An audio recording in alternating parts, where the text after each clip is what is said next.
Thank you, everybody, for joining me today. Today, I want to talk about the power and functioning of Bhagavan's eyes, and I'm going to attempt to do this primarily through the lens of a poem entitled Tirukkanokkam.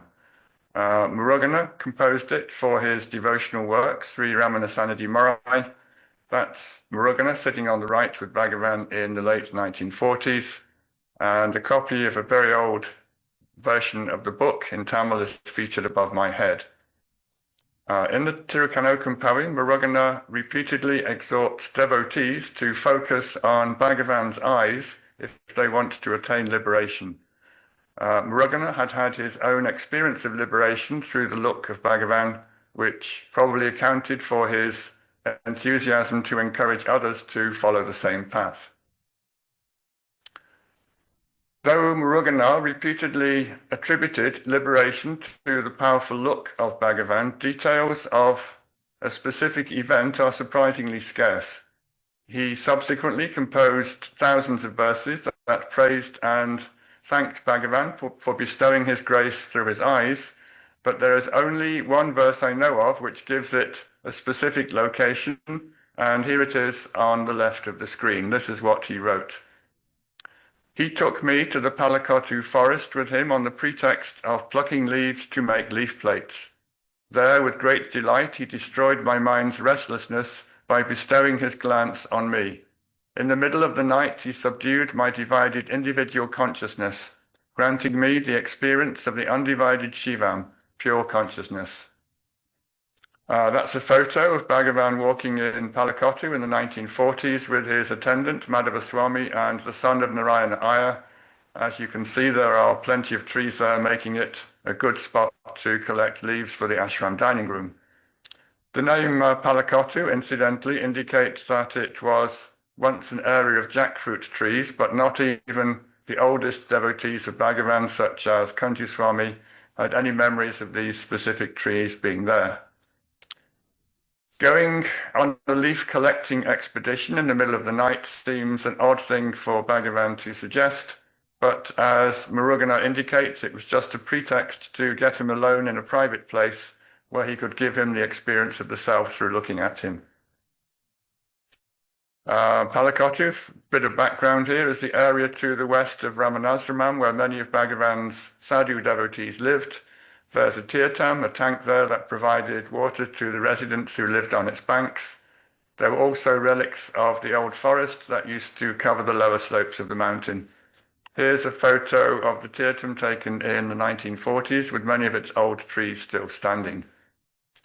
At the time this story took place, which is mid-1920s, devotees at Ramanasramam ate from homemade leaf plates made of many small tree leaves dried and stitched together.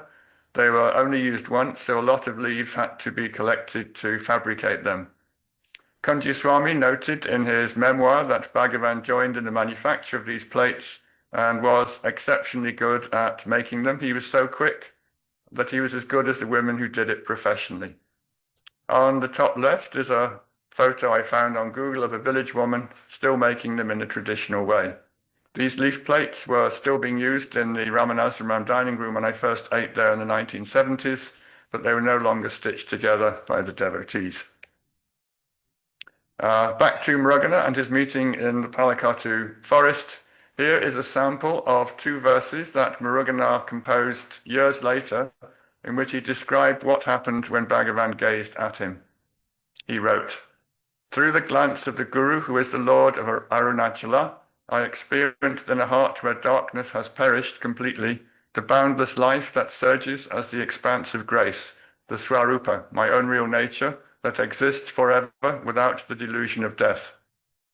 My Lord bestowed on me the gaze of grace, that is nothing but love, causing the bliss of consciousness to spring forth in the heart. The state of immortality merged with me, enabling me to experience as an eternal refuge the state of the self, the state of peace." I will include several more of his verses at the end of this presentation, since he is an attested case of someone who received Bhagavan's look of grace and then wrote about it on multiple occasions. I have spoken earlier in the series of talks about how Bhagavan inspired Muruganar to compose poetry that was modelled on the ancient Tamil devotional classic Tirukkanokkam, which was written over 1,000 years ago. In that collection, Manikavachika often invoked imagery of young girls playing children's games. Many of these games had exclamatory portions in which the girls would shout out apparently meaningless phrases at various stages of the game. A very famous example of this is Tiruvembavai, a poem he composed in Adiyanamale on the Arunachala Pradakshina Road. That's over 1,000 years ago. This is an old photo of the Adiyanamale temple taken from the Pradakshina Road, close to where Manikavachika composed and sang the poem. The verses of this poem belong to a category of poetry that in the West would be called bridal mysticism. The search for union with the divine is presented through the format of young girls on a journey, a quest to consummate a divine marriage with Shiva. The verse says, "Thus does he, Lord Anamale, stand before us, ambrosia to the eye made manifest. So sing you then of his holy feet, O maid, and in the flowery flood plunging bathe. El or Empavai." I think this was Bhagavan's favourite verse from this old poem, and I think it was his favourite because it declares that Arunachala is, quote, ambrosia to the eye made manifest.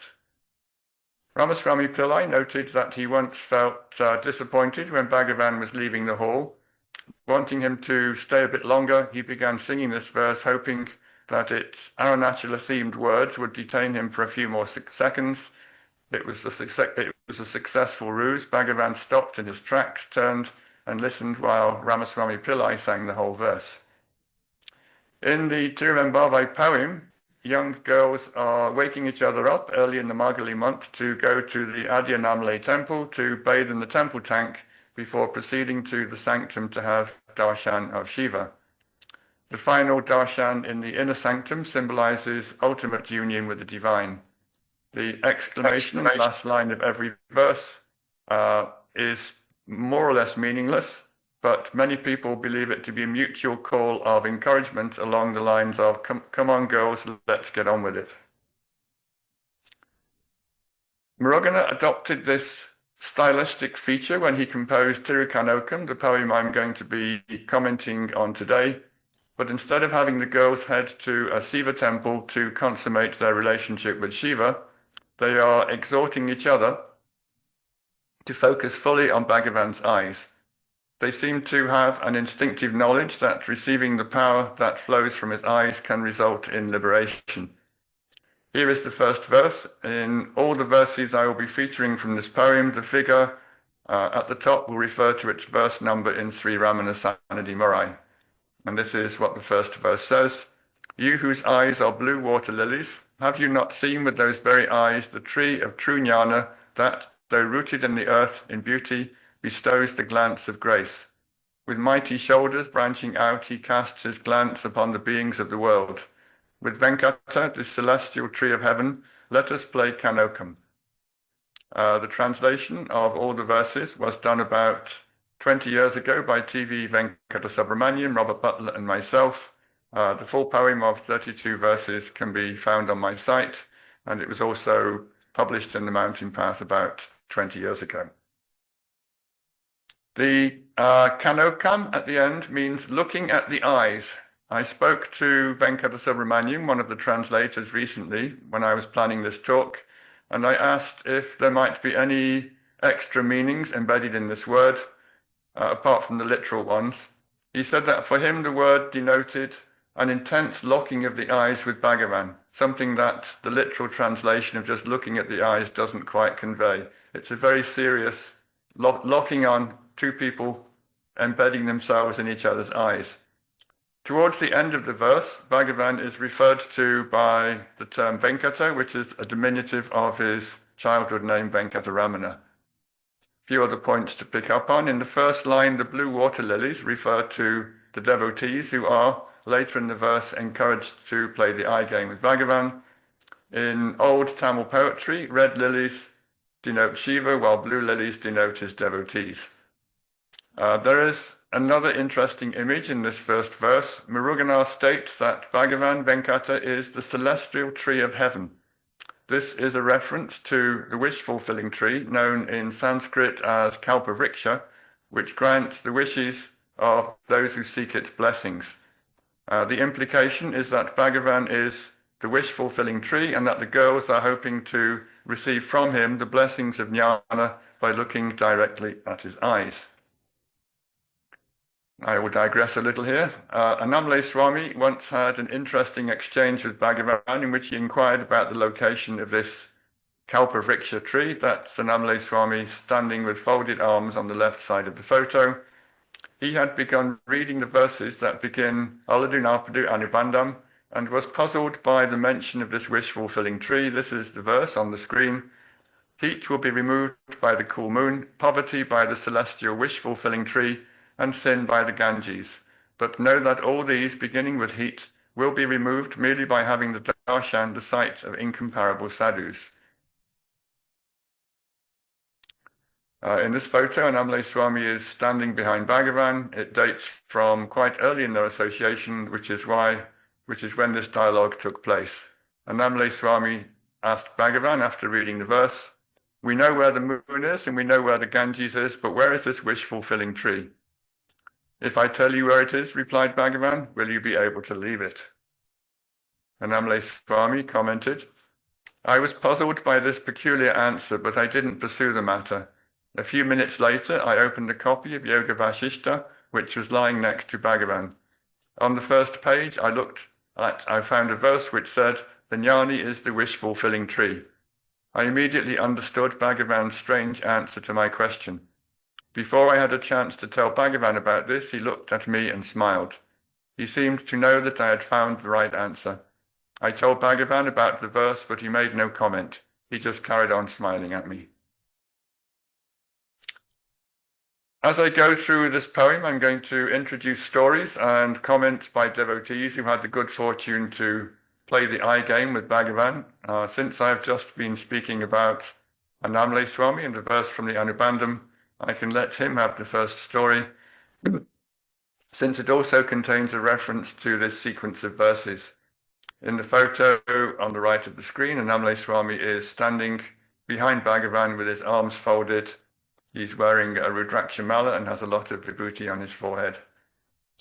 After about a month of being at Ramanashramam, Annamalai Swami tried to run away. He said he was very happy with Bhagavan and his presence, but thought many of the people around him were not very spiritual. Everything went wrong when he tried to escape, and he soon found himself back at Ramanashram again. He sat in the hall and explained to Bhagavan what he had done on his trip and the reasons why he had left. This was Bhagavan's response. "Looking at me, he said, 'You have work to do here. If you try to leave without doing the jobs that are destined for you, where can you go?' After saying this, Bhagavan looked at me intently for a period of about 15 minutes. As he was looking at me, I heard a verse repeating itself inside me. It was so loud and clear, it felt as if someone had implanted a radio there. I had not come across this verse before. I only discovered later that it was one of the verses from Aladunapadu Anubandham, one of Bhagavan's philosophical poems which deals with the nature of reality." The photo is of Annamalai Swami standing outside the Ramanashram kitchen in the late 1930s. And this is the verse that was repeating itself inside him. It's verse 2 of the Anubandham. "The supreme state which is praised and which is attained here in this life by clear self-inquiry, which rises in the heart when association with the sadhu is gained, is impossible to attain by listening to preachers, by studying and learning the meaning of the scriptures, by virtuous deeds, or by any other means." This is a very interesting manifestation of Bhagavan's look. It's the only instance I know about in which his look caused one of his own verses to start spontaneously repeating itself inside the devotee's mind. And what is even more impressive about this is that the devotee in whom it was manifesting and sounding had never even heard the verse before. Before I move on from Annamalai Swami's stories and experiences on the look of the jnani, there is one extra verse taken from Sutta Samhita that I want to include, since it clearly belongs in this discussion on the power of the jnani's look. Namlay Swami said that Bhagavan once read it out and explained it to him, and the verse says, "Those who are seen by the eyes of Jivan Muktas, those who are liberated while they are still alive, are freed from the many kinds of sins and become themselves Jivan Muktas. The family of the Jivan Mukta is purified. His mother herself is a person who has done what needs to be done. The whole earth is purified by him." In this early group photo, Namlay Swami is standing in the second row, second from the left. Now it's time to return to Muruganar's Tirukkanokkam poem. The next verse says, "Poor ones, you may surely attain that which you desire in the way you desire it. Through the unique state of sleeping in the heart with attention perpetually fixed within it, his eyes are unblinking, like those of the plump fish that bask in the luxuriant tanks of this earth. With Ramana, let us play Kanokam." There are several interesting points in this verse that I should like to comment on. In the middle section, Muruganar makes an interesting comment on the nature of Bhagavan's eyes, and then gives an explanation of why they appear to be that way. The verse says, "His eyes are unblinking, like those of the plump fish that bask in the luxuriant tanks of this earth." Several devotees have commented on the unblinking nature of Bhagavan's eyes, especially when he was absorbed in the self and was oblivious to anything that was going on around him.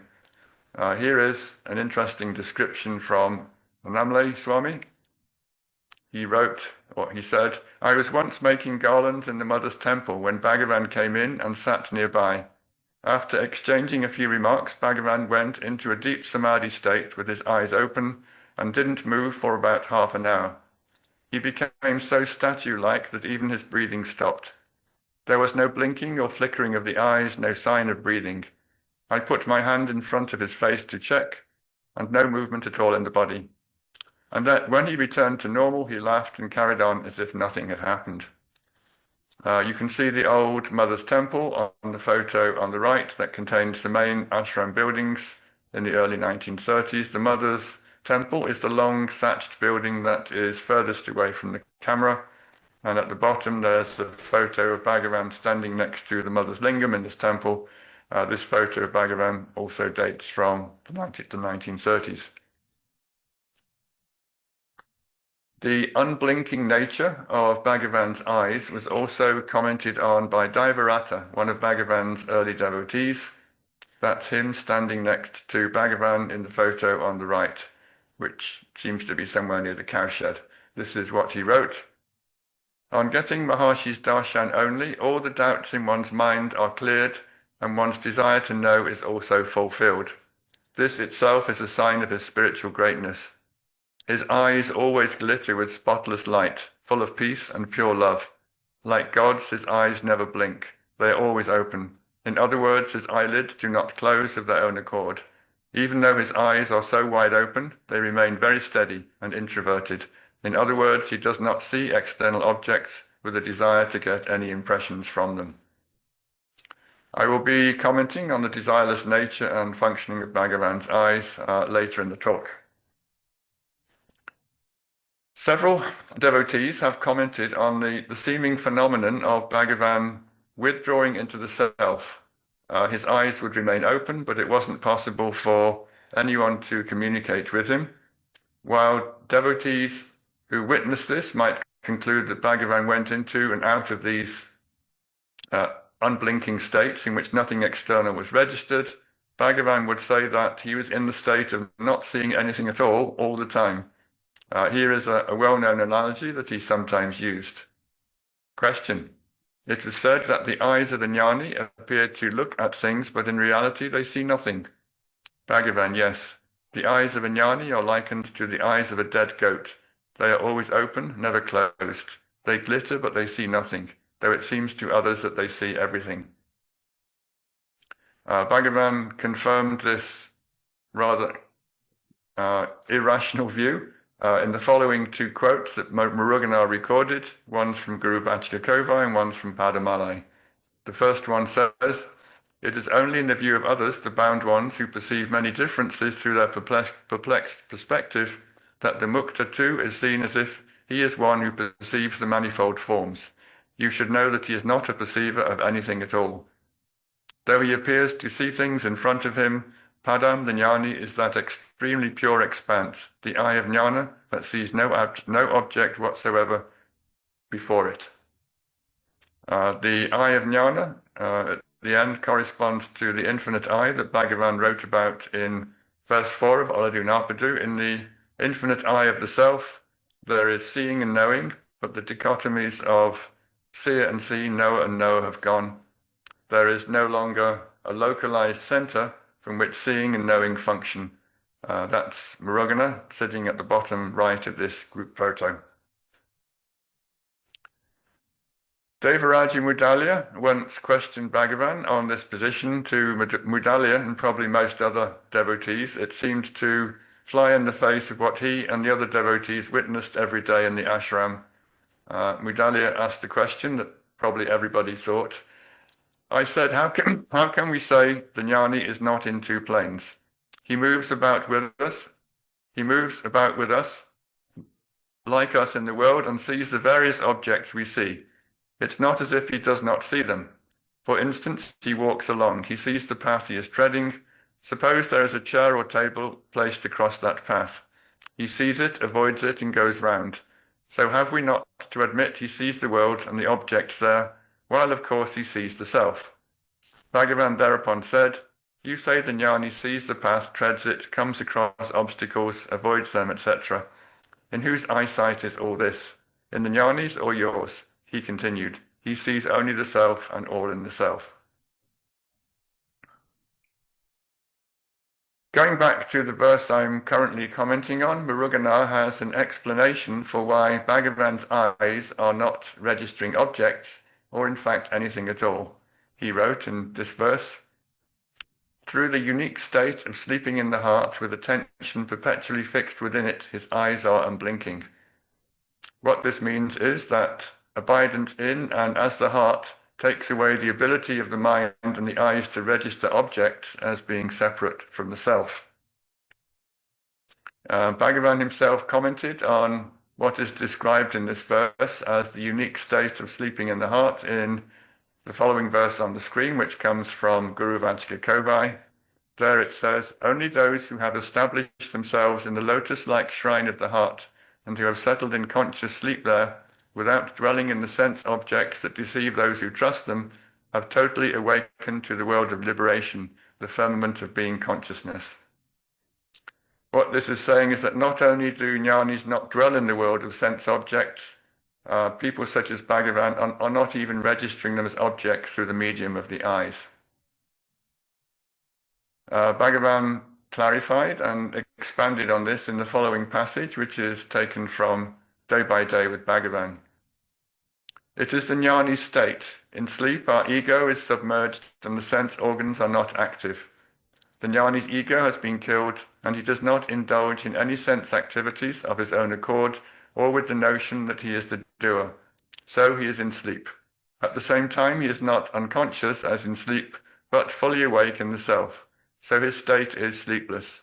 This sleepless state, wakeful sleep, or whatever it may be called, is the turiya, fourth state of the self, on which as the screen all the three avastas, the waking, dream and sleep, pass, leaving the screen unaffected. Before I continue with my ruminations on the sight of the jnani and what might have been happening when Bhagavan was seemingly looking directly into devotees' eyes, I'm going to give a few examples of what happened when these transmissions actually took place. The accounts come from the devotees themselves. I've picked 3 of them that all date from the years before Bhagavan moved down the hill to come to live at the current site of Ramanashram.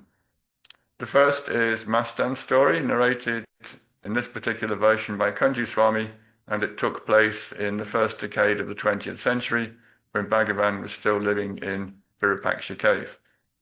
Mastan said, when I came to Bhagavan, he was seated like a rock outside the cave, without altering his look, which was filled with grace, compassion, and steady wisdom. I also stood by his side. After giving me a look, he opened the gate of my heart, and I was also established in his state. In those days, Bhagavan used to open our heart with a simple, gracious look and transform us. There was no need for any questions, since he made us, by his look, like himself. In the group photo at the top, Mastan is on the extreme right and Kunji Swami is on the top left. And the photo of Mastan at the bottom was taken during the Virupaksha cave era around the time when this experience took place. There is an implication here that Bhagavan did this more frequently and openly in his early years on the hill. I have no idea if this is true, but it is a view shared by several of Bhagavan's early devotees. Ramaswamy Pillai also claimed that Bhagavan transmitted his power and grace more strongly and more frequently in his early years on the hill. This is what he said. Bhagavan's Shakti felt tangibly stronger in those earliest years on Arunachala, a force so intense it drew us in and held us still. I think I'm going to dispute this. I think devotees tended to feel Bhagavan's power and grace very strongly when they first encountered him. When the initial euphoric high subsided in later years, some of them interpreted this to mean that Bhagavan's radiant power had somehow diminished relative to the first time they were there. I have been chronicling stories of Bhagavan's devotees and the experiences they had with him for many years.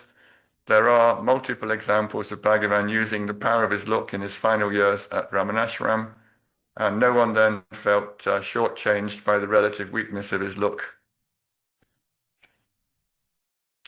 The second early account I am giving is the one recorded by Frank Humphreys. He was a British police officer and the first foreigner to meet with Bhagavan.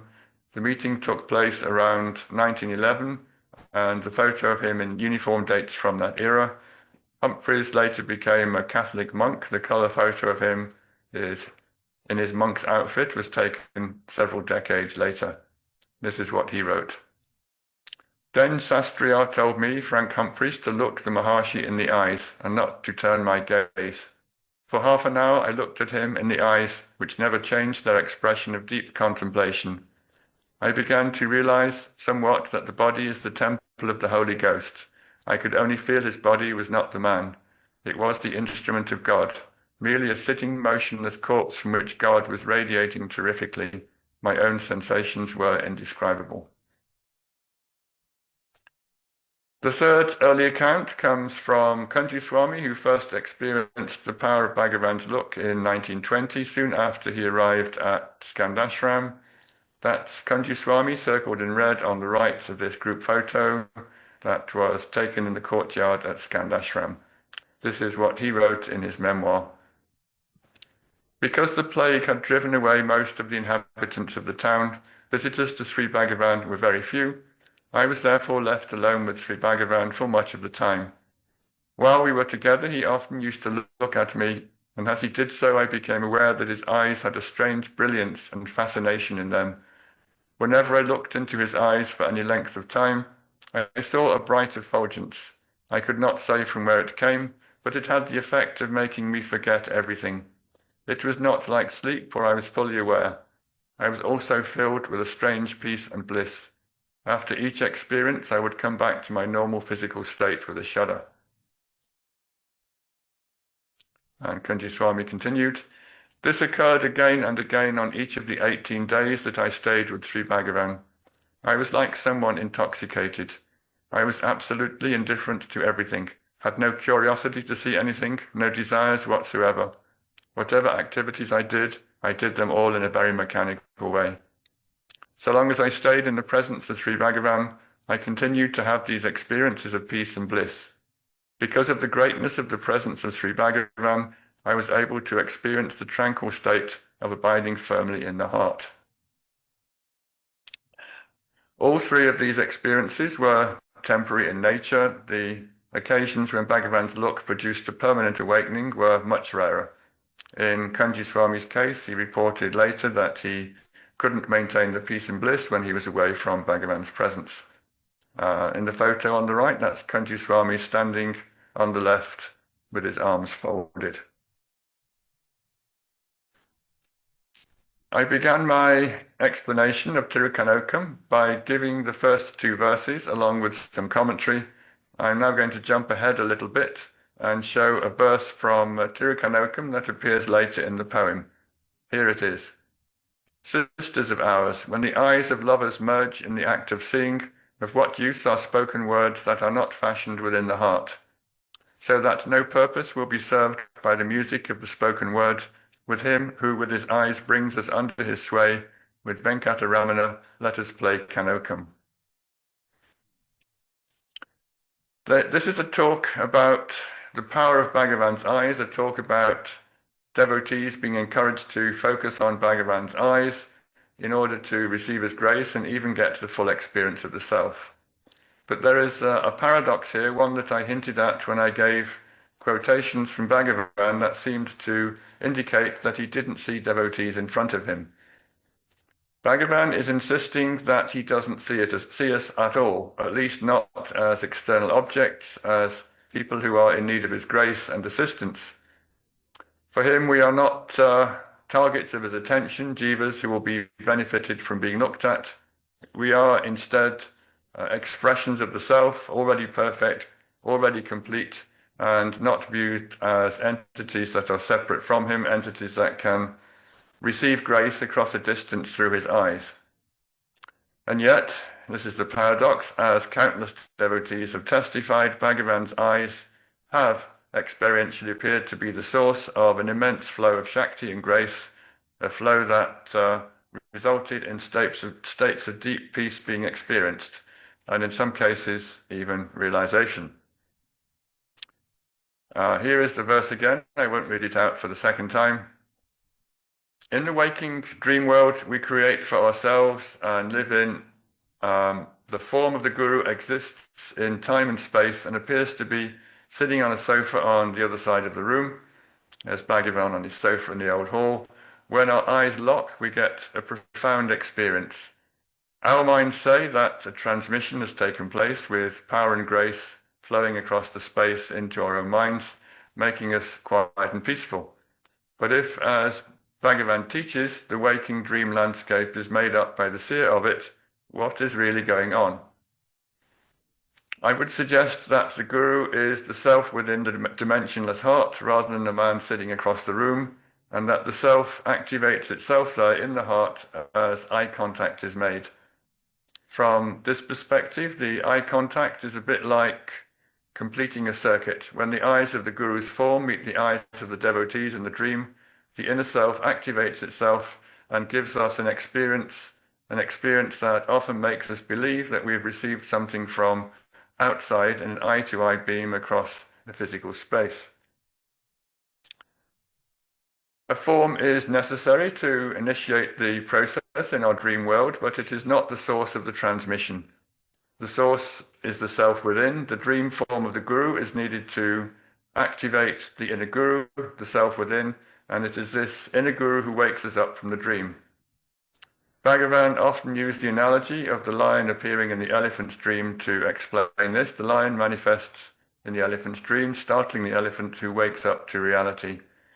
In that reality, it is discovered that neither the form of the elephant nor the form of the lion have any reality. In that awakened state, only the self remains. The forms of the Guru and the disciple have been discarded as limited and unreal. And now I can, after explaining all my theories on this, I can finally get round to commenting on some of the lines of verse 16-19 that I've been posting on each of the recent slides. Look at the words in bold first. When the eyes of lovers merge in the act of seeing, of what use are spoken words that are not fashioned within the heart? These words are a reformulation of a verse from Tirukkanokkam, one of Muruganar's favorite ancient Tamil texts. A translation of the original verse is under Bhagavan's photo at the bottom of the page. It says, "When lovers' eyes meet with lovers' eyes, they gaze in mutual accord. There is no need whatsoever for the spoken word." Bhagavan must have liked this verse as well, since a version of it appears in Guru Vajika Kovai. This is the verse on the screen. It says, "The Guru abides as the silent benefactor who reveals the light that shines as the one and only eternal residue. If his eyes and the eyes of the disciple meet in total harmony, spoken words are redundant. As the eyes meet, no words need to be spoken. The locking together of the eyes starts a process that activates the self in the heart of the devotee. Peace results, and if the devotee is mature enough, an experience of the self follows. The photo on this slide shows Muruganar and Bhagavan sitting together in a group photo. Muruganar is the devotee sitting at the front on the right. I've been sprinkling this talk with examples of Bhagavan using the power of his eyes to awaken awareness of the inner self. Here is another that I've always liked. The recipient is unknown. This is an account written by one of the ashram cooks. One morning, a European man came in a horse carriage to the ashram and went straight to Bhagavan. He wrote something on a piece of paper and showed it to Bhagavan, but Bhagavan made no reply. Instead, he gazed at the stranger with unwinking eyes, while the stranger gazed back at him. Then, after Bhagavan had closed his eyes and the stranger had also closed his, they both remained motionless for a long time. When it was time to eat, the meals were served, but Bhagavan would not open his eyes. Madhava Swami, the attendant, got Bhagavan's water pot and stood ready to lead Bhagavan out of the hall. But Bhagavan did not stir. We all felt afraid to go near him. Such was the intensity of power around him. His face was glowing with a strange light. That's Madhava Swami, Bhagavan's attendant, the one referred to in the story, standing behind Bhagavan on Arunachala. The account continues. The guests in the dining room were waiting, and the food before them was getting cold. Chinnaswami was talking loudly to attract Bhagavan's attention. Even vessels were banged about, but all to no avail. It was only when the clock struck 12 that Bhagavan opened his eyes. We all noticed that they were glowing very brightly. Madhava Swami took up the water pot, while the European got into his carriage and went away. It was the last we ever saw of him. We did not even get his name. Everybody was wonderstruck at the great good fortune of the man who had received such an intense and immediate initiation from Bhagavan. That's Madhava Swami again on the hill serving water to Bhagavan. Bhagavan once stopped a devotee who was pestering him with endless questions and said, some devotees come here, sit quietly without speaking, and get the one thing, the one experience they have come here for. Then they depart without even leaving their names. Bhagavan may have been thinking of encounters such as these when he made this comment. One visit and one piercing look can sometimes be enough for a mature devotee. I want now to go back to the topic I was developing a few slides ago. How and under what circumstances does the gaze of the Guru actually work? I'm going to attempt this deep dive into the topic by recycling some material I used in an earlier talk in this series. A few months ago, I gave my thoughts on the power of the Guru, and I included some very interesting comments by Papaji comments that I think shed some light on the power that appears to flow from the Jnani's eyes. Papaji was one of those devotees who successfully played the eye game with Bhagavan, so his words carry some authority.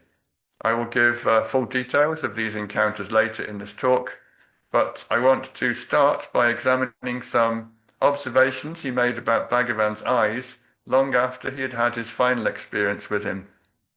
In response to a question I asked him about his time with Bhagavan when I was compiling his biography about 30 years ago, he said, "When I was at Ramanasramam in the 1940s, I used to spend hours looking at the Maharshi's eyes. They would be open and staring, but not focused on anything. Though his eyes were open, they were not seeing anything. Those eyes were completely free of thoughts and desires." Papaji is confirming what other people have said in this talk, that even though Bhagavan's eyes were open, he was not registering objects in front of him.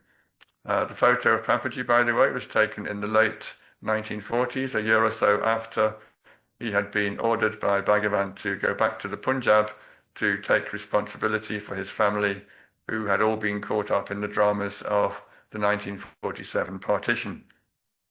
Papaji continued, The mind is revealed very clearly in the eyes, but in those eyes there was nothing at all to see. In all the hours I concentrated on his eyes, I didn't even see a flicker of a thought or a desire. I have not seen utterly desireless eyes like his on another face. I have met many great saints during my life, but no one has impressed me as much as the Maharshi did. According to Papaji, the inability of Bhagavan to see objects in front of him was intimately connected to his utter desirelessness. This explanation of the phenomenon spread over 2 slides comes from one of his 1990 satsangs. When there are desires, desires manifest and there is no liberation. Everything and everyone you see around you are manifestations of your desires. When you have no desires, you don't see anything at all. Try it now and see for yourself. Stop the mind and its desires and see if there is anything left to see.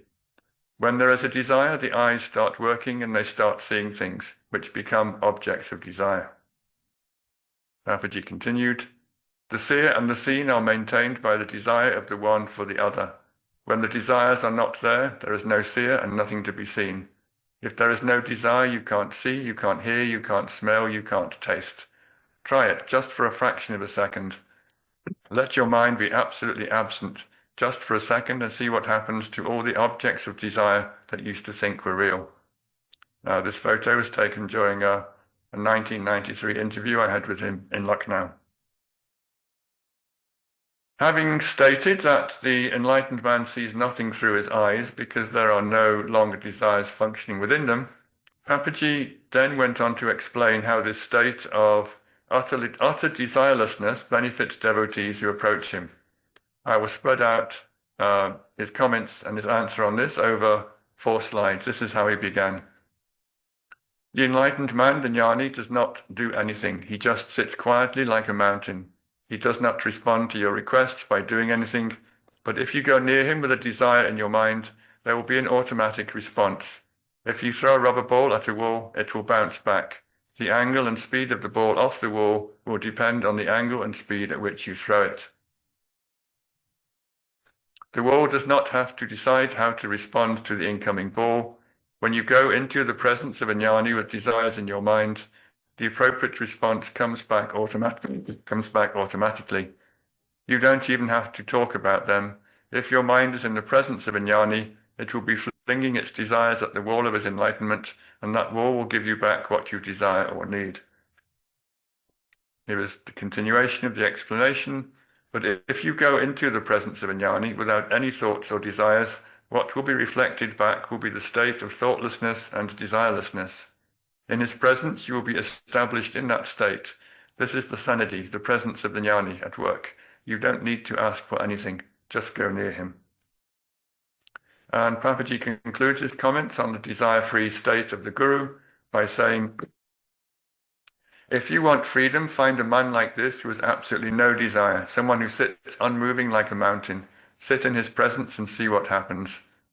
You want to know who or what is doing the work when someone gets enlightened in the Guru's presence. Nobody is doing the work. Enlightenment happens in these circumstances because the Guru is abiding in a state of absolute desirelessness. When Papaji said the sentence, you want to know who or what is doing the work when someone gets enlightened in the Guru's presence, he was rephrasing a question I just asked him. I'd wanted to know how the power of the Guru liberated devotees. These words on the screen were his highly interesting and I think original response.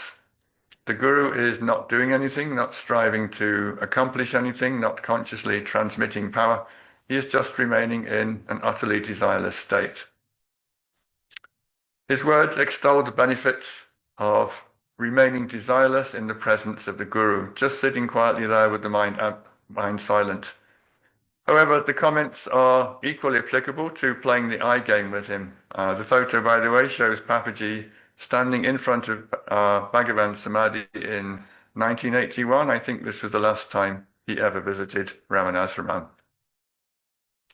Let us now go back to verse 1613, the one that made the comments about Bhagavan's unblinking eyes. It began, poor ones, you may surely attain that which you desire in the way that you desire it.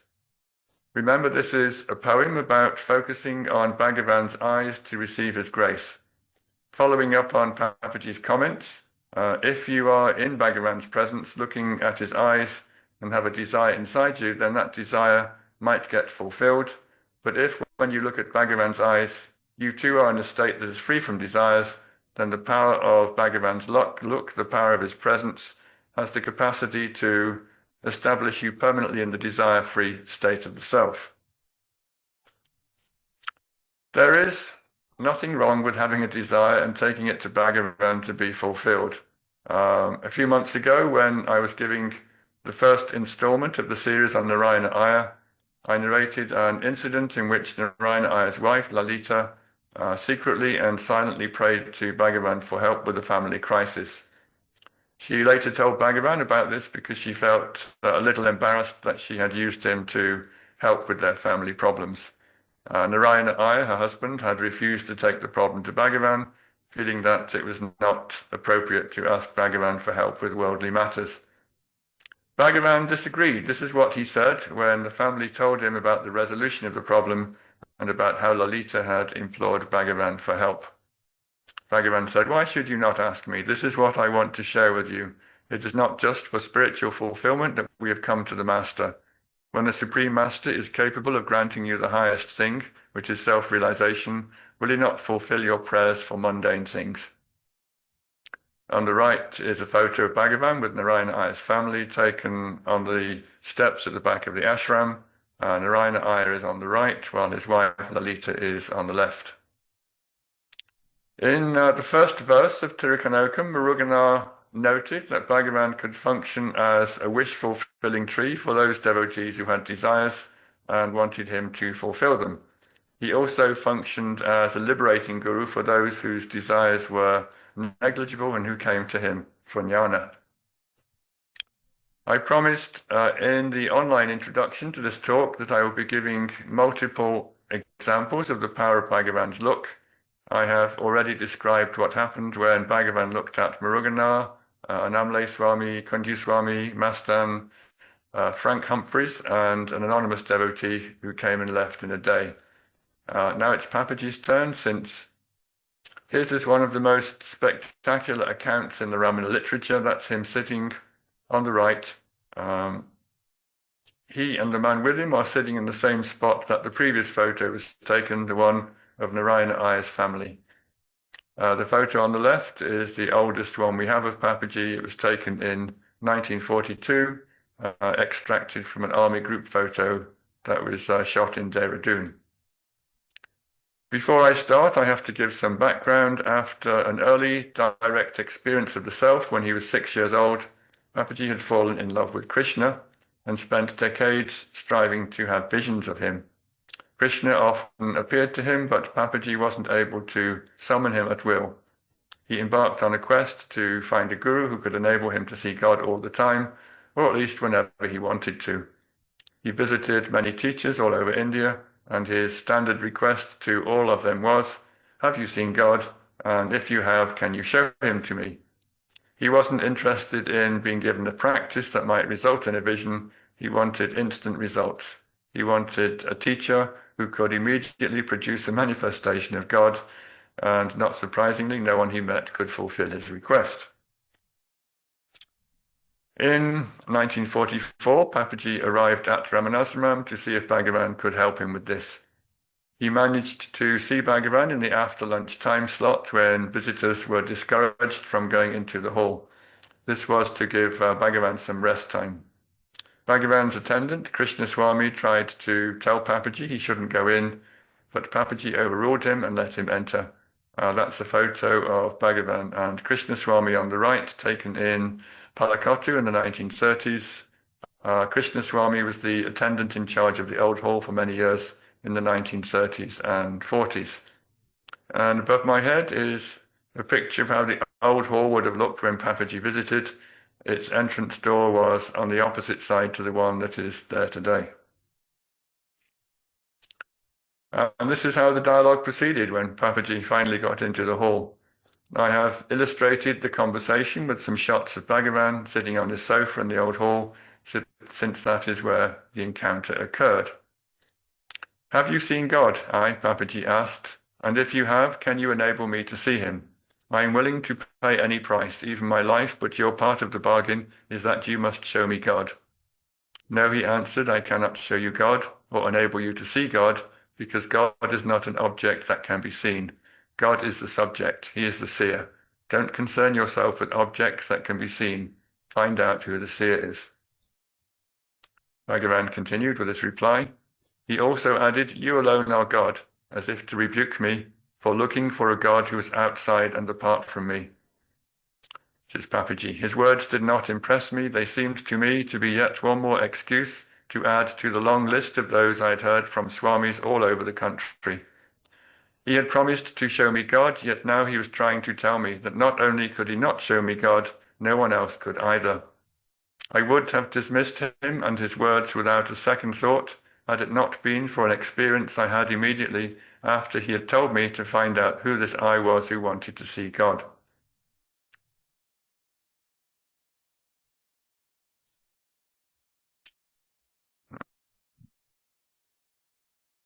This is the point in the story when Bhagavan first looked at him eye to eye.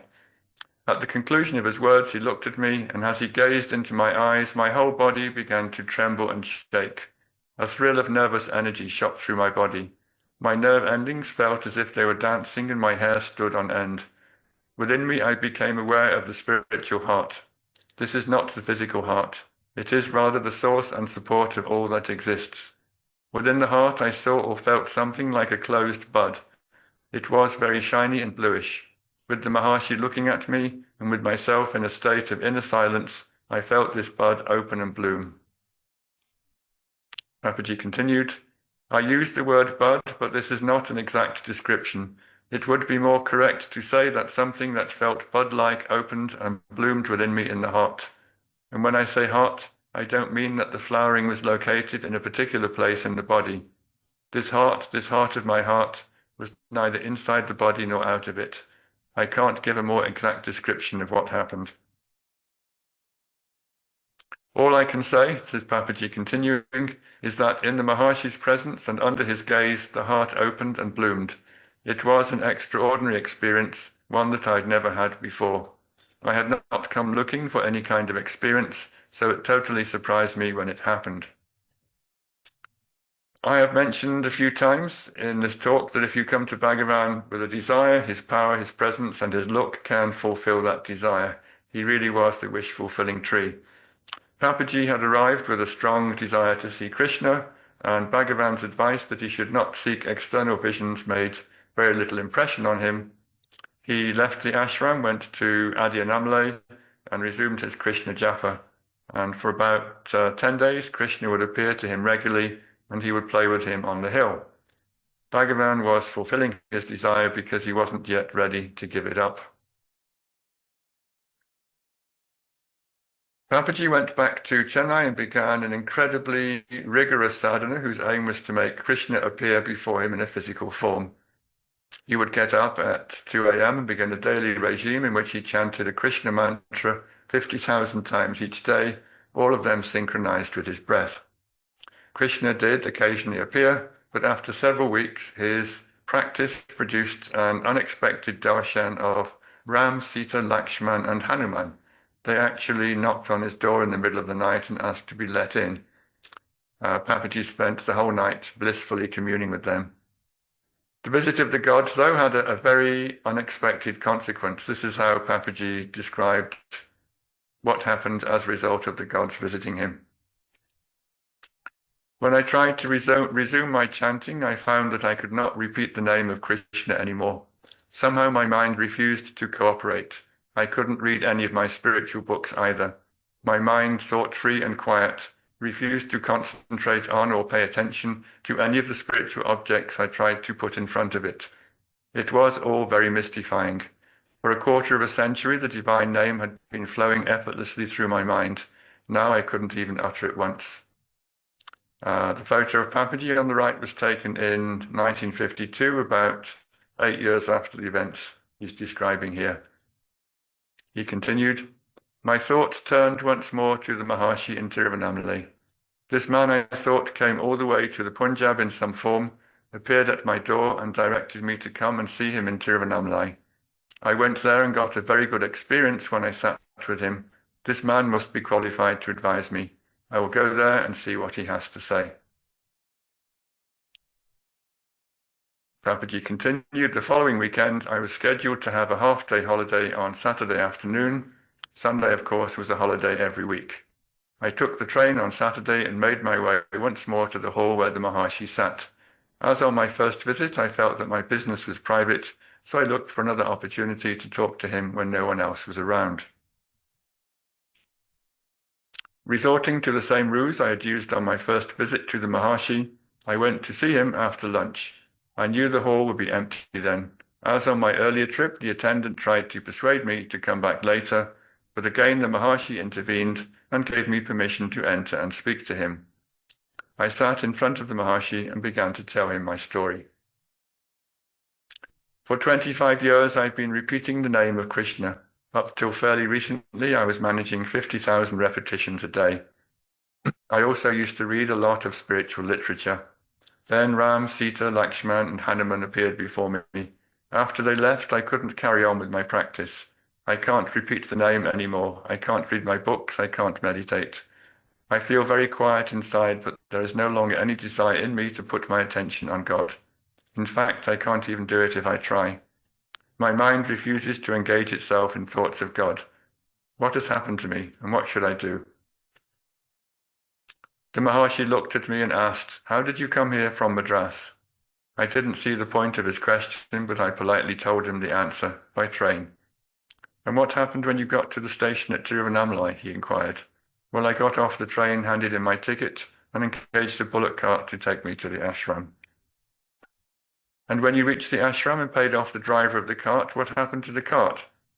"It went away, presumably back to town," I said, still not clear as to where this line of questioning was leading. The Maharshi then explained what he was driving at. "The train brought you to your destination. You got off it because you didn't need it anymore. It had brought you to the place you wanted to reach. Likewise with the bullock cart. You got off it when it had brought you to Ramanaswaram. You don't need either the train or the cart anymore. They were the means for bringing you here. Now you are here, they are no use to you."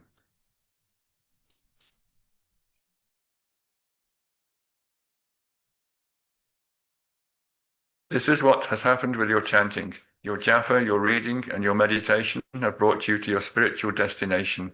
You don't need them anymore. You yourself did not give up your practices.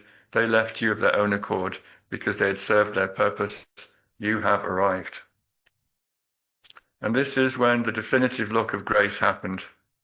Then he looked at me intently.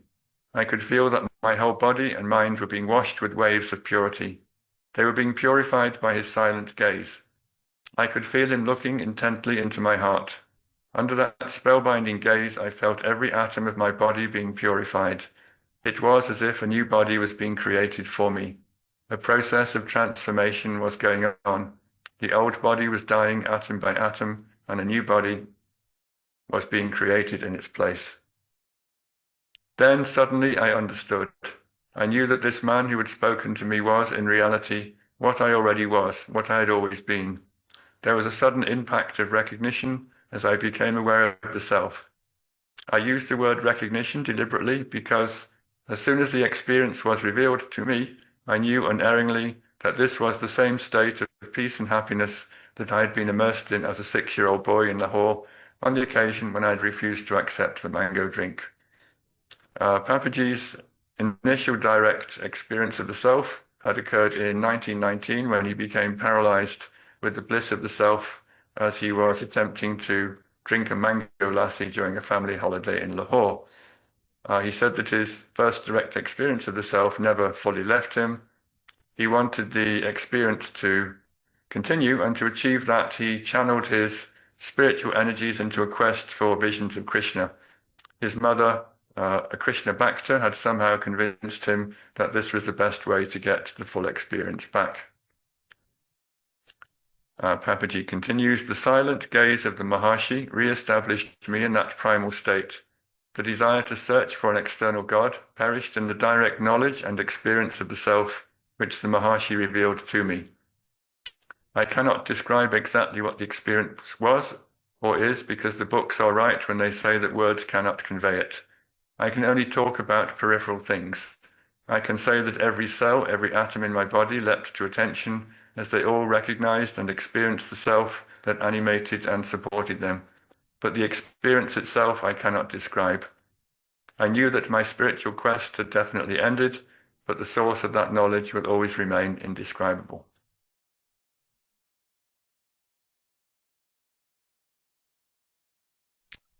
This was the end of Papaji's spiritual journey. It happened as he was sitting in the old hall being looked at by Bhagavan. If I may briefly recap his spiritual journey, a lifetime of obsessing over Krishna have produced many visions of God, but also an insatiable desire to see him more and more. When he first approached Bhagavan for help with this quest, Bhagavan told him to find the seer of the visions and not get caught up with images of deities that came and disappeared. Papaji didn't accept the advice, so on that occasion, Bhagavan's look acted as the wish-fulfilling tree I spoke about earlier. It gave him the visions he desired and also increased his already strong desire for God. After a period of intense practice lasting several months, his capacity to focus on God vanished completely, so he came to Bhagavan for advice. Bhagavan could see that his desire and ability to focus on an external deity had vanished as a result of his intense sadhana, so he gave him a look that permanently established him in the self. When I spoke to him about this in the 1990s, Papaji told me that Bhagavan's final look had destroyed his addiction to external forms of the deity and given him the absolute and permanent certainty that there was nothing outside of the self that needed to be pursued and indulged in as an experience. When I planned this talk, I thought I would have enough time to comment on many more verses of the Tirukkanokkam. However, I ended up with a lot more commentary, explanation, and testimonials than I originally intended, and I've only so far managed to cover 3 of them. I still have a few more testimonials that I want to include before my time runs out, but first I want to give another verse from the poem since it has some lovely wordplay by Muruganar along with a great theme. I should like to thank Robert Butler, sitting with me on the right about 18 years ago, for unpicking the grammar of this somewhat convoluted verse. Here is the version we made about 20 years ago. In the form of the seer, he has infiltrated sight. The seeing of those who look upon him with individualized vision will not be rewarded. Those who do not see him in this way truly see him. He therefore has an eye that cannot be seen. So that the individualized vision, the obstacle to seeing him, is banished. With Ramana, let us play Kanokam. The verse is a very extensive play on the word noku, which means sight or seeing. This is the same word that appears in the phrase, let us play Kanokam, like the line that ends each verse. For example, the first line of the verse has 2 noku words. It says in the original, in the form of noku, he has penetrated noku. The he in this line is the self, that is Bhagavan. What Muruganar is declaring here is that the true seeing of Bhagavan, the infinite eye that is the self, is the ground and source of our own individual seeing. We extrovert our sight to see things, but that sight is sustained and animated by the true seeing that underlies it. I will be going back to this theme later in the talk. The next 2 lines are also self-explanatory. The seeing of those who look upon him with individualized vision will not be rewarded. The 3 Tamil words for seeing, look upon, and vision in this sentence are all noku in the original. It's a very noku-heavy verse. That's Muruganar sitting next to Bhagavan in the mid-1920s. Then there is a line that we have translated as, those who do not see in this way truly see him. The Tamil is more cryptic. It just says, those who do not noku him in this way noku him. Meaning, when one does not register Bhagavan as an object seen by a subject, then the correct seeing, the correct noku, is known and experienced. This is followed by the line, he therefore has an eye that cannot be seen. This means that Bhagavan's eye, his vision, his way of seeing, his noku, can never be seen or apprehended as an object that can be perceived by our physical eyes. And the verse ends with the question, how do we get rid of the individualized noku that prevents us from becoming one with Bhagavan's true noku? And Muruganar's advice in the final lines is identical to that offered in all the other verses. Lock eyes with Bhagavan and play the Kanokam game with him. Before I move on, I want to add a few more comments about the first line, which declares, in the form of the seer, he has infiltrated sight. Bhagavan spoke on a number of occasions about the eyes having no power of their own. The sight of the eyes is underpinned by the true seeing of the self. I will support this with a few quotes from Bhagavan. Bhagavan, does the eye see, or is it someone behind the eye that sees? If the eye could see, then does a corpse see? The one who is behind the eye sees through the eye. Question. It is said that the Lord's light resides in the eye. Answer. That's Bhagavan. The eye does not see. That which gives light to it is the reality, whether we call it Lord's light or anything else. And two more pertinent quotes here on the self that is behind the seeing eye, supporting its vision. The first is from Bhagavan's composition, Atma Vidya, while the second is from the poem I've been discussing today, Muruganar's Tirukkanokkam. The first quote says, Anamale, the self, the eye, behind the eye of the mind which sees, the eye and all of the senses, which know the sky and the other elements. And the second one says, yet as the eye of being consciousness bliss, his nature cannot be seen or known by anything at all. With Ramana, let us play Kanokam. The second quote echoes what was said in the last verse I was commenting on. Bhagavan's true sight, the eye of consciousness, is not something we can ever see or focus on. One can be it, but one can never set eyes on it. All these quotes lead very nicely to the final verse of Tirukkanokkam that I'm going to post today. Here is Muruganar summarizing all these ideas about the physical eye being supported and sustained by the real eye of the self. He wrote, he is the eye, he is the iris of the eye, he is the uncreated pupil within it, he is the gaze of that pupil, he is the heavens and their jewel, the sun, he is the eye that is other than all of these. With Ramana, let us play Kanokam. I'm coming to the end of my presentation, but before I conclude, I want to add three more experiences of devotees who are on the receiving end of Bhagavan's look of grace. The first is G.V. Subramaya, seen here on the right. This is what he wrote in his book about his time with Bhagavan. At about 5 a.m., I went for Bhagavan's darshan. As soon as he saw me, he inquired whether I had taken breakfast and got ready to start. I said yes, and prostrated. As I got up, his look at me had completely changed. His eyes were wide open, fixed and steady. He seemed to be seeing through me and beyond me into the infinite. I had never had such a gaze from Bhagavan before. I felt like Arjuna in Viswarupa Sandarshan. I was face to face with pure divine majesty and stood spellbound. 5 minutes, 10 minutes passed. Subramaya continued. The cartman was pressing. I mumbled the words, I take leave, but there was no response. Not the least change in the lustrous long gaze. I came away overwhelmed with awe and fear. Everyone said that the way Bhagavan now treated me was unprecedented and that it signified some momentous change for me. This forecast was confirmed by an event that occurred in my home within 3 months. In this case, Bhagavan seemed to know that G.V. Subramaya was about to experience a great domestic calamity, the death of his wife, so he gave him the power to deal with the situation by bestowing this long, powerful farewell look. The next account is by Walter Keers, a Dutch devotee who visited Bhagavan in 1950. Walter had been mentally begging Bhagavan to give him an experience that would stay with him when he left, rather than something that would wear off with time. This was Bhagavan's very intense response. Walter is narrating this. Suddenly his eyes emitted light and spat fire at me. I can think of no other way of describing that sudden explosion in his gaze. His powerful look went straight into me, boring away at everything that made me think I was different and separate from him. I felt the right-hand heart center begin to get warm.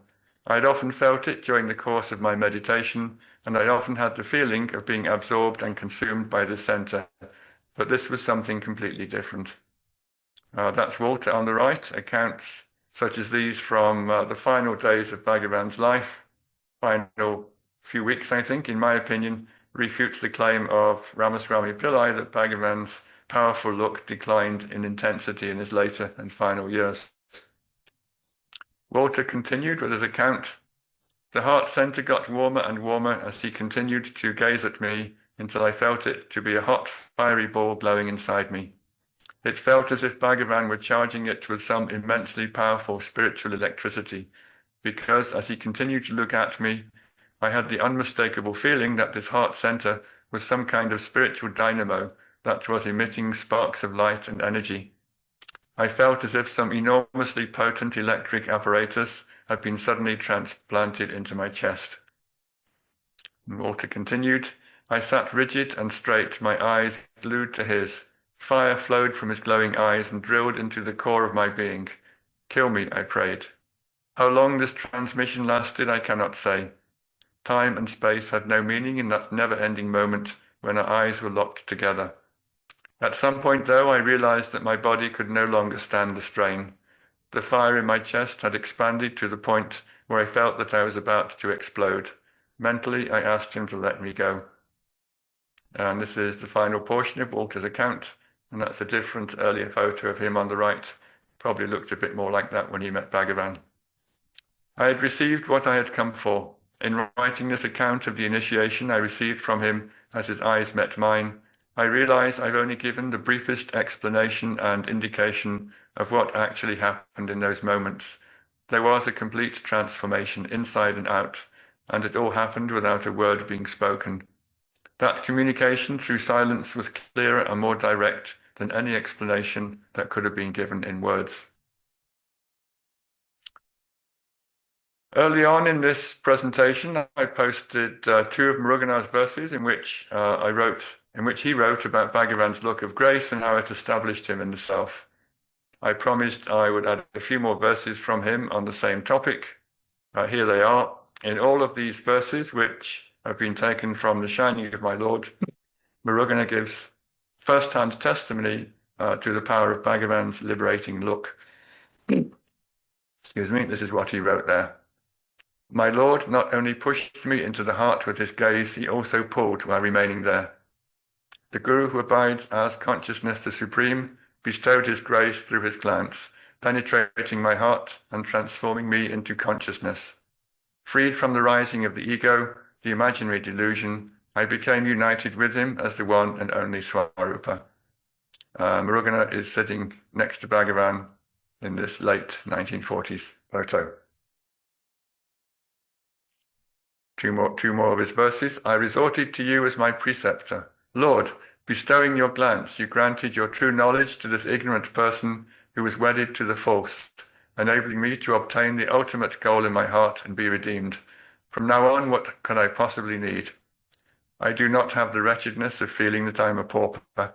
I now exist as a millionaire who possesses the fortune of immaculate grace, jnana, because through the glance of grace bestowed by my Lord, he who is full of compassion, my real nature now shines in my heart as the unlimited expanse.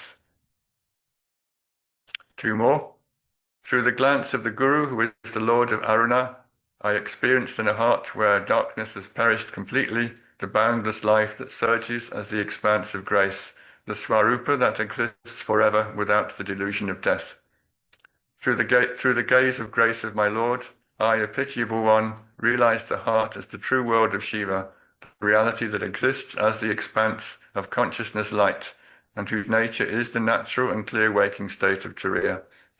As a consequence, I attained the true life of living as the innate to everyone supreme, a life that is never associated with wretchedness.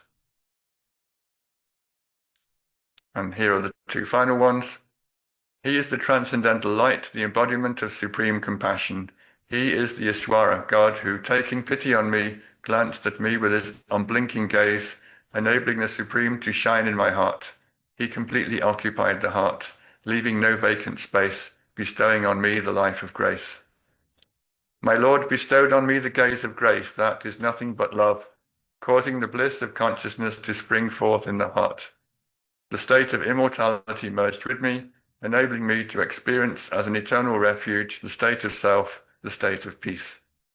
And that's his photo of Muruganar, taken shortly after he first met Bhagavan in 1923. I will leave the final word to Bhagavan, who summarized the whole process of Guru-disciple transmission through the eyes in the following forceful words that come from Guru Vajka Kovai.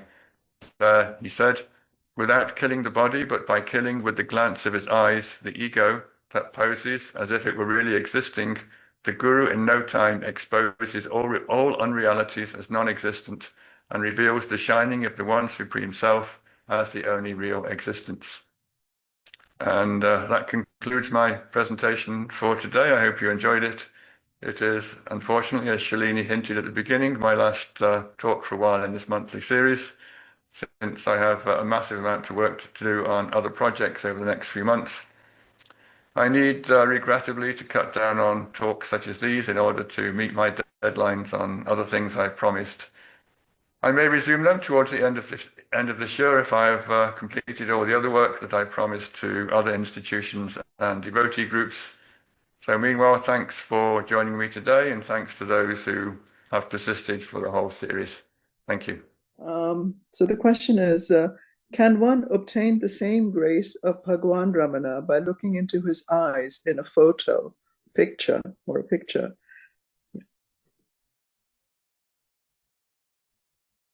I'm going to walk around. First of all, my answer is most definitely yes. But a couple of things popped up in my mind as I was wondering how to answer this. And one thing that I remembered came from about 45 years ago. I was compiling No Mind, I Am the Self, an account of Lakshmana Swami and Saudama's life experiences and teachings. And it got to the point where I needed a photo for the back cover. Saudama gave me one, which I thought was a little bit odd. It was a very casual picture. She was wearing a kind of very short-sleeved outfit, very untraditional, and kind of sprawling a bit on the veranda of Lakshmana Swami's house. And I said, okay, when the teacher gives you a photo for a book and says, use this, you use it, you don't complain. And then a few months later, somebody said, why did you use that terrible picture on the back of the book? And she said, me and Swami, we reviewed all the available pictures, and we both agreed that the eyes on this particular picture were the most suitable, because when potential readers look at this picture and look at the eyes, they are going to be attracted to the content of the book. The people that we want to come, the people that might be interested in us, we know that there's something in the eyes on the back cover that will attract them and pull them in the right direction. So this is a level of jnani sight that I've never had, but I think it demonstrates that there are certain photos which have more power than others, or which can elicit different responses in different people. So although the general answer to the question was yes, you can look at Bhagavan's eyes on a photo, I'm quite prepared to believe that some photos produce different effects. Some photos resonate with some devotees more than others, and I think some basically have some amount of power for everyone. I think most people know about the story of Welling, the photographer who came into Bhagavan's hall to take a photo. And was it Bhagavan who said, do you have enough light? And Welling very generously said, when Bhagavan is there, the light is always shining. And that comment made Bhagavan's face light up in a radiant way. And Welling got the photo, and that's now probably the most famous photo of Bhagavan ever taken. It's the one that most people seem to feel is full of his light, full of his grace. So I'm I can't prove this one way or the other, but I think some photos are grace-inducing. Some photos have a natural ability to transmit power. And I think that's ultimately down to um, the connection you have with Bhagavan. Some people will see one photo and that resonates with them. Some people will see a different photo and they'll have a different reaction. But I think there's always going to be one photo for each devotee that when you look at it, it pulls you in, it gives you the grace, it gives you the silence, it gives you the peace. And I don't think that has diminished since Bhagavan passed away. I think Bhagavan put his power into his photos in a way that very few other teachers have done. I know it's probably an inappropriate analogy, but sorry, I've got a cat walking around all over my cables. I'm keeping an eye on it. Lord of the Rings, that the baddie in there, Sauron, puts all his power into a ring. I think there is something about Bhagavan that put his power into the photos that people took of him. It's reasonably well known that he almost never said no to a camera, and he always said yes to anything that wanted to record his voice. That there was something about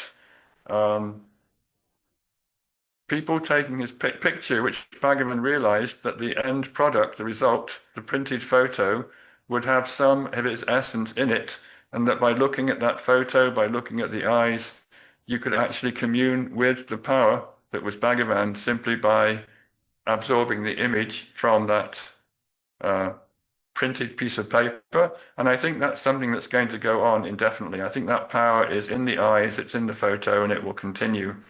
On a slightly related note, I remember talking to Nisargadatta Maharaj long ago, 1970s, and I said, I came here as a result of reading I Am That.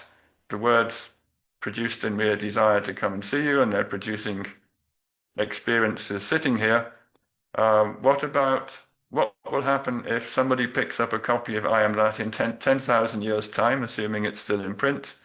Will those words still have the same power, the same force that they do when you're alive here? I came to you as a living teacher, your words moved me, attracted me, and I'm sitting here. What will those words do in thousands of years' time? And he said there's no time or space for the jnani, so you can't say that his power is going to diminish over time, over thousands of years. He said there's an inherent power in the words of a jnani, and that power is not going to diminish simply because the jnani is not there anymore. And he made an interesting comment. He said that around 1,000 years ago, Adi Shankara was promulgating the basic tenets of Advaita, and he was also a jnani.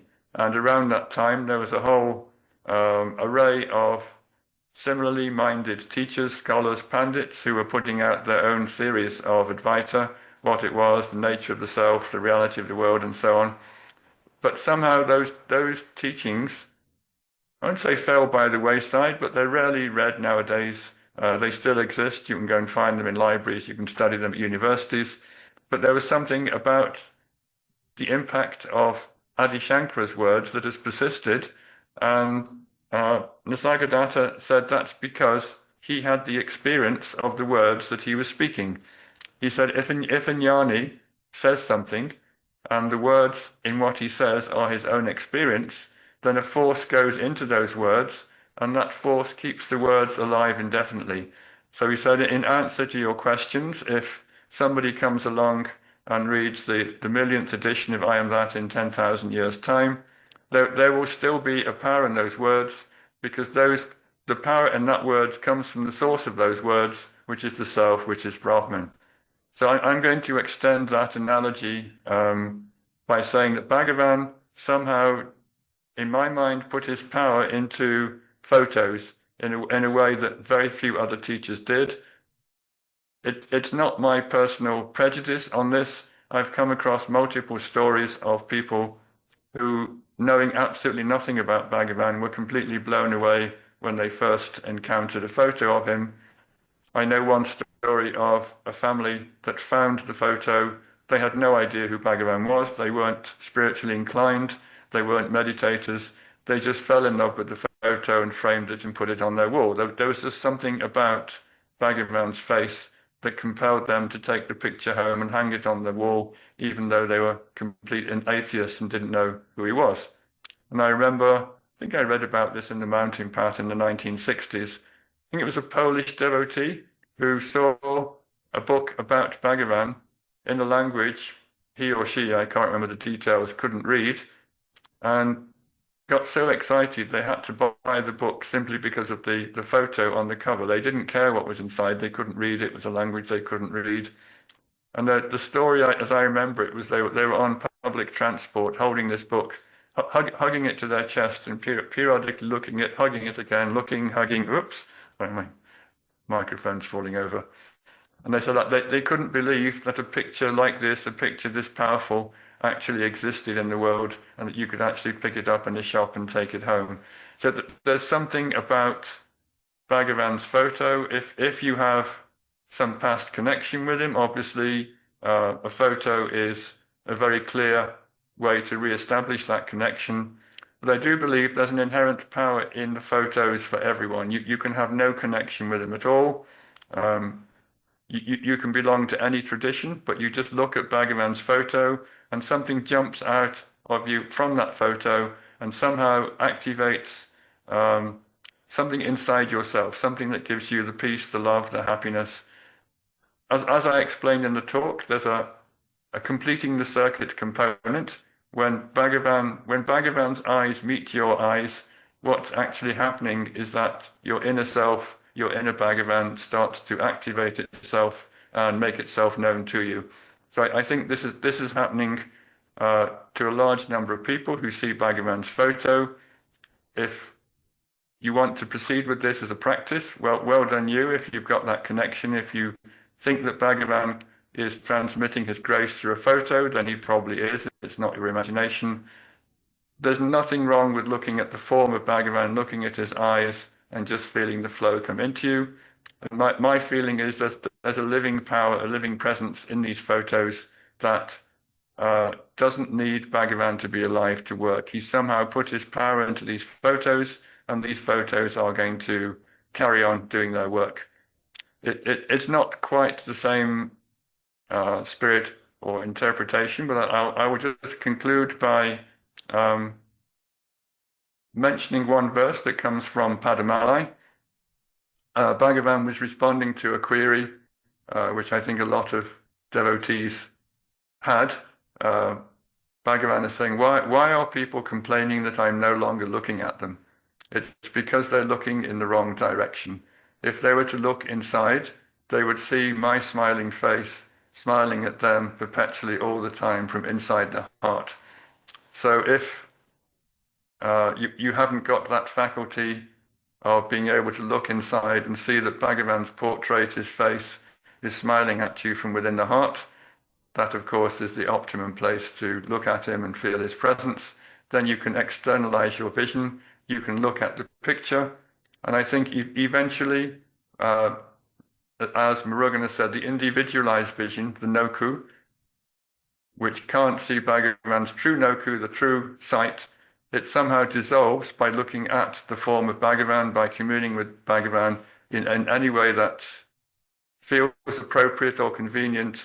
Be empirical, be pragmatic. Just find a picture that works, find a practice that works, and you use it as a support for your own inner flow. I mean, just to go back to Sadhama before I conclude, she had a favorite picture of Bhagavan, and you probably all are aware of it. He's sitting on the sofa in the old hall.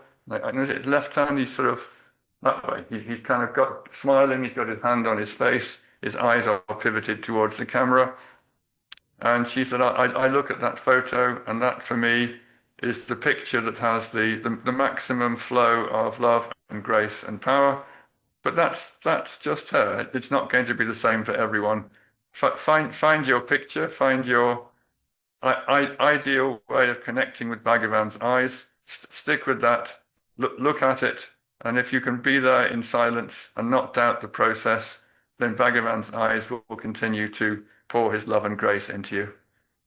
It says that earlier in David's presentation, there was a reference to the Brahman as a residue. That's the question. Well, it's got a question mark, but there's no question. I suppose, I suppose the inference is that the case? Is a Brahman a residue? Is that? I think residue means what's left when manifestation, when the world, when name and form is gone. Brahman is always there. Brahman may be Saguna Brahman, it may be there with manifestation, which is also Brahman.